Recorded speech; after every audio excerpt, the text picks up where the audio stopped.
Bismillah, alhamdulillah, wassalatu wassalamu ala rasulillah wa ala alihi wa sahbihi wa mawalah wa ba'd. Yesterday we discussed very briefly Zakat Al-Fitr, and today perhaps a few clarifications pertaining to Zakat Al-Maal. Zakat Al-Maal, basically this refers to Az-Zakah, which is one of the pillars of Al-Islam. So when we talked about Zakah previously, it was in a longer lecture, but I just want to summarize a few very important points because there seems to be quite a bit of confusion, and that is apparent from the many questions that roll in. First of all, Zakah, that is Zakat Al-Maal, the pillar of Islam, the third pillar of Islam, really has nothing to do with Ramadan. Many people think that the time to give Zakah, not Zakat Al-Fitr, Zakat Al-Maal, the time for Zakah is the month of Ramadan. But this is a misconception. Nowhere in the Sharia does it state that Zakah needs to be given in the month of Ramadan, nor is there any evidence to show that it is superior to give Zakat Al-Maal in Ramadan as opposed to other months. Mind you, many people choose to pay their Zakah in Ramadan because it's an easy way to remember when Zakah is due. But the first misconception that we want to get rid of is the fact that Zakah really is not related to Ramadan in the sense that it must be given during the month of Ramadan. Zakat Al-Maal is what is paid on a person's wealth. And what do we mean by that?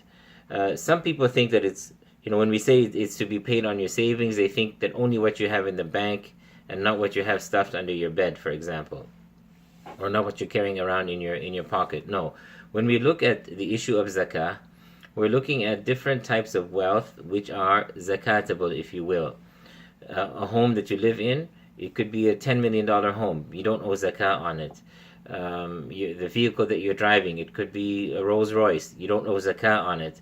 This is not what we mean by property. What we mean by property, and I'm talking about the vast majority of us, we're talking about what you possess in terms of cash assets, what you own in terms of gold or silver jewelry, what you may own, whether it be a home or it be a vehicle, but it is for resale. Any trade goods that you may have. So if you happen to be a merchant, if you happen to be a shopkeeper, if you own a store, you own a factory, you may own the building, but you don't owe anything on the building, you don't owe anything on the equipment. What you do owe on, though, is the stock that you have on hand, which is sellable, which you can actually turn around for a profit, which you can sell, basically. These are the types of things that zakah is due on. And needless to say, it is one of the pillars of Islam, where I've already said that it is one of the pillars of Islam. Now, how do you calculate the zakah? Let's go one by one. If you're looking at gold or silver, if you happen to own 85 grams of gold or more, then that gold of yours is zakatable. If you own 595 grams of silver or more, then that silver is zakatable. 85 grams of gold, 595 grams of silver. This is the nisab for each of them. The nisab being the bare minimum that you must possess before zakah is due on it. So let's say you have 100 grams of gold. The way that you're going to calculate the zakah is this. You're going to go online and you're going to find out how much 1 gram of gold costs. Okay, and this is the spot price. In other words, what it is worth right now. So you multiply that value by 100. Okay, that's going to give you how much you have in cash value of the gold. But you have to then multiply that by the number of carats that gold is, because you probably don't have pure gold. You probably have jewelry which is 18 karat or 21 karat and so forth. So then you will say 100 times whatever the price per gram of gold is, times, and if it's 18 karat, 18 over 24. This equals to what? This equals to the value of gold in dollars or in whatever currency that you're dealing with. And then you multiply that by 2.5%, and that is how much zakah you will owe on the gold. You do the same thing for silver. Let's say that you have 1,000 grams of silver. You multiply that by the price of silver per gram. Okay? And then you multiply, it's usually sterling silver, so you don't have to do anything else. And then you multiply that, the total of that, by 2.5%, and that is how much zakah you owe on silver. As for cash, then you're looking at the cash that you have on hand right now, the day that your zakah is due. So if you're, you pay zakah on the 25th of Sha'ban, because it doesn't have to be Ramadan, whatever month it is. Let's, for the sake of argument, say that you pay in Sha'ban. So last year, on the 25th of Sha'ban, you had the nisab. So what is the nisab for cash? There is some difference of opinion among the ulama that you take the value of the lower of the two, that is gold or silver. And obviously right now it is silver, but what seems to be more correct in these days, as the Sheikh Ali As-Salus Hafidhahullah mentions, is that we take the value of gold because it is what is most stable. So 85 grams of gold equals, let's say for the sake of argument, $4,000. So the nisab is $4,000. If on the 25th of Sha'ban, whatever date it is, you had $4,000 in cash that you were not, that was not tied up anywhere, meaning that you hadn't made any purchases or anything of that nature. This $4,000, okay, or more. In our example, let's say $10,000. So the nisab happened to be $4,000 on the 25th of Sha'ban, 1437. You had $10,000. Alhamdulillah, this is money that is yours. Either it is in stocks, which is yours. It is your money, and you can cash it in, and cash or a combination, whatever. But if you count your assets as far as that is concerned, it comes out to $10,000. Then what do you do with this? You wait until 25th of Sha'ban in 1438.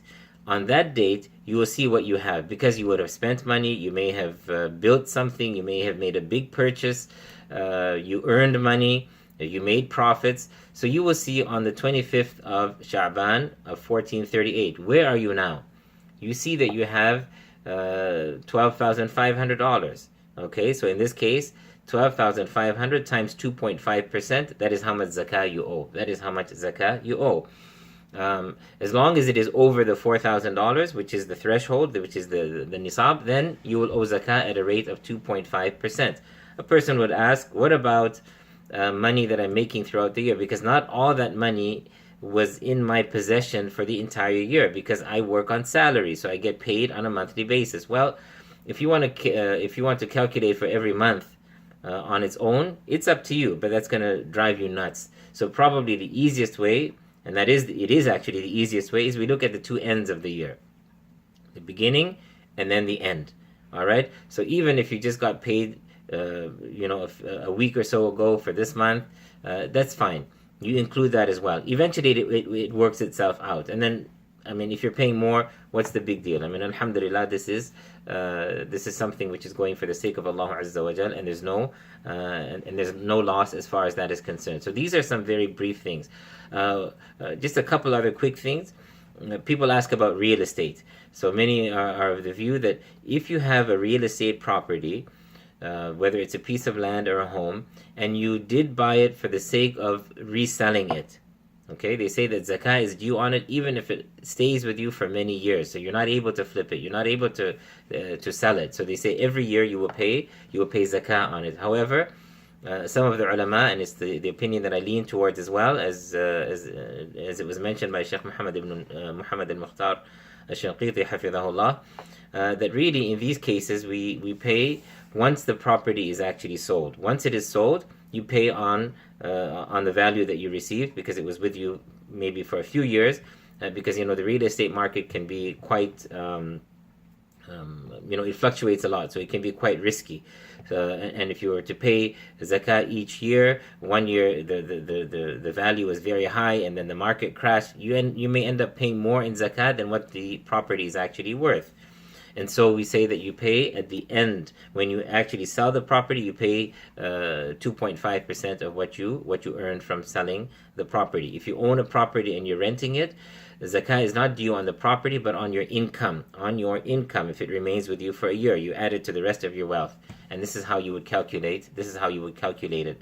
Perhaps the last thing that we need to mention is, remember that you may not delay the payment of zakah. As soon as it is due, you have to give it. You have to give it, whether you're going to be giving it directly to the poor and the needy, or you're giving it to somebody on your behalf, who will give it on your behalf, whether it be an organization or it be an individual who is going to be dispersing the zakah on your behalf. But it is not permissible to delay it unnecessarily. All right, and the recipients of zakah are known clearly from the Quran, and so we cannot broaden that, because today we have people saying that, oh, it's okay, you can give zakah for the building of masjids, you can give it for your Islamic projects, so you have a helpline, or you have you have a center that you want to establish. And so no, they've taken the words وَفِي سَبِيلِ اللَّهِ in the Quran out of context, meaning, what were all the things that were mentioned before? Were they not fi sabilillah? Were they not for the sake of Allah Jalla wa Ala? All of those things were for the sake of Allah Azza wa Jal.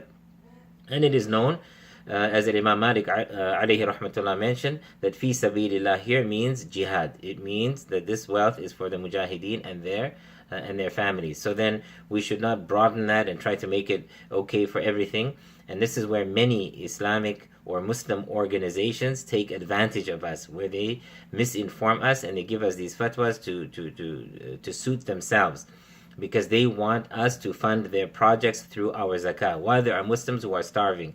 I can tell you, in our own communities here, while the masajid are sitting on thousands of dollars of zakah funds, when we have people who are in need, and when they ask, they're given a hard time, and they're barely given anything. They are not given anywhere near what they deserve to be given. This is not my money or yours. The moment zakat becomes an obligation, and the zakat becomes the property of the recipients. Okay, and so we are hanging on to it, and we will have to answer for that. What justification will we have for hanging on to the zakat and for using it in places where the Sharia has not permitted us to use it? هذا والله أعلم وصلى الله وسلم على نبينا محمد وعلى آله وصحبه أجمعين.